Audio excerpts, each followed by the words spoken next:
السلام علیکم ورحمۃ اللہ وبرکاتہ۔ دوستو، حضرت سلیمان علیہ السلام اللہ تعالیٰ کے نیک، متقی اور پرہیزگار اور بے تکبر پیغمبروں میں سے ہیں۔ سلیمان علیہ السلام کو بادشاہت اپنے والد پیغمبر حضرت داؤد علیہ السلام سے وراثت میں ملی۔ آپ کا تعلق بنی اسرائیل قوم سے تھا اور آپ نے عنان کی حکومت سنبھال کر بنی اسرائیل کے بادشاہ بنے۔ آپ ایک انصاف پروردی بادشاہ تھے۔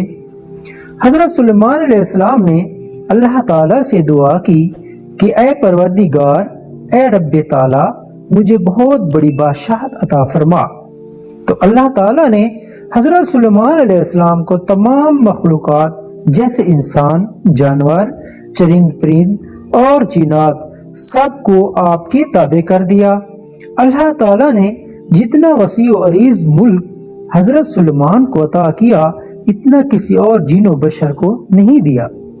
کہتے ہیں کہ حضرت سلیمان علیہ السلام میں تکبر بالکل نہیں تھا۔ وہ شاہی خزانے سے بالکل پیسہ استعمال نہیں کرتے تھے، بلکہ اپنے ہاتھ سے سلائی کا کام کر کے گزر بسر کرتے تھے۔ آپ اکثر اوقات روزہ رکھا کرتے تھے اور ہر شام بیت المقدس میں جا کر غریبوں اور روزہ داروں کے ساتھ روزہ افطار کرتے تھے۔ دوستو، آپ کو یہ سن کر بڑی حیرانگی ہوگی کہ حضرت سلیمان علیہ السلام نے کتنا عالی شان محل بنوایا، جس کا رقبہ 36 کوس تھا۔ اس محل کو سونے چاندی کی اینٹوں سے بنایا گیا تھا، جس کی دیواروں، چھتوں پر یاقوت اور زمرد جڑے ہوئے تھے، اور پھر اس کے اندر آپ نے اپنے لیے ایک بہت بڑا تخت بنوایا تھا۔ سارا تخت ہاتھی دانت کے ساتھ بنا ہوا تھا، جو لال، فیروزہ اور زمرد جیسے پتھروں سے مرصع کیا ہوا تھا اور بہت ہی خوبصورت سجایا گیا تھا، اور اس کے چاروں طرف سونے کی اینٹیں لگی ہوئی تھی۔ تخت کے چاروں کونوں میں درخت اور ڈالیاں سائے کیے ہوئے بنائے گئے تھیں، اور طوطی اور طاؤس بنائے گئے تھے جس کے مشک خوشبو نکلتی تھی۔ اس تخت کے نیچے اور دائیں بائیں 1000 سونے کی کرسیاں لگائی گئی تھیں جن پر لوگ بیٹھے تھے۔ ان کے پیچھے جنوں اور انسانوں میں غلام کھڑے کیے گئے تھے۔ یہ تخت جنات نے بنایا تھا جو آپ کی رعایا تھے۔ جب حضرت سلیمان علیہ السلام تاج شاہی سر پر رکھ کر اس عظیم و شان تخت پر قدم رکھتے تو ان کی ہیبت سے تخت اس وقت حرکت کرنے لگتا، اور طوطی اور طاؤس بھی اللہ کے حکم سے اپنے پر پھیلا دیتے، جن سے مشک وغیرہ کی خوشبو نکلتی تھی۔ اللہ تعالیٰ کے فضل سے حضرت سلیمان علیہ السلام ہر جانور کی بولی اچھی طرح سمجھ۔ جب آپ تاج شاہی سر پر رکھتے تو تمام پرندے تخت کے اوپر معلق ہو کر آپ کے اوپر سایہ کرتے تھے۔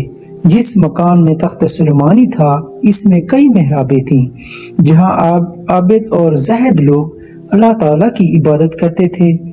حضرت سلیمان علیہ السلام ہمیشہ اللہ تعالیٰ کی نعمتوں کا شکر ادا کرتے تھے اور ہر وقت اللہ تعالیٰ سے مناجات کرتے رہتے تھے۔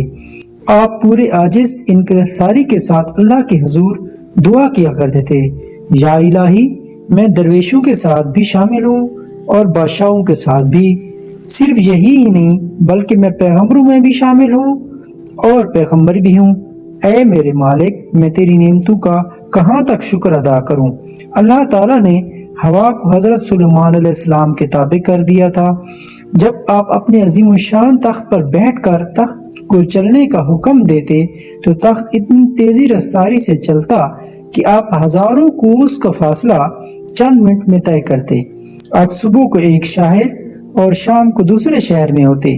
آپ کے باورچی خانے کے لیے جنات نے بڑی بڑی پتھر کی دیگیں بنائی ہوئی تھیں جنہیں بادل پانی سے بھر دیتا۔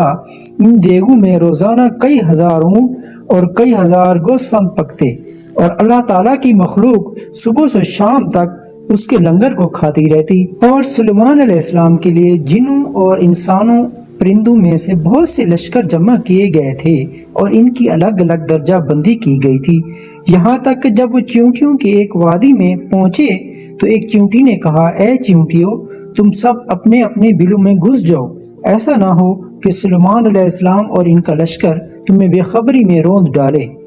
نبی کریم صلی اللہ علیہ وسلم نے فرمایا، میں رات کے وقت نماز پڑھ رہا تھا، ایک شریر جن میرے سامنے آ گیا تاکہ میری نماز خراب کر دے۔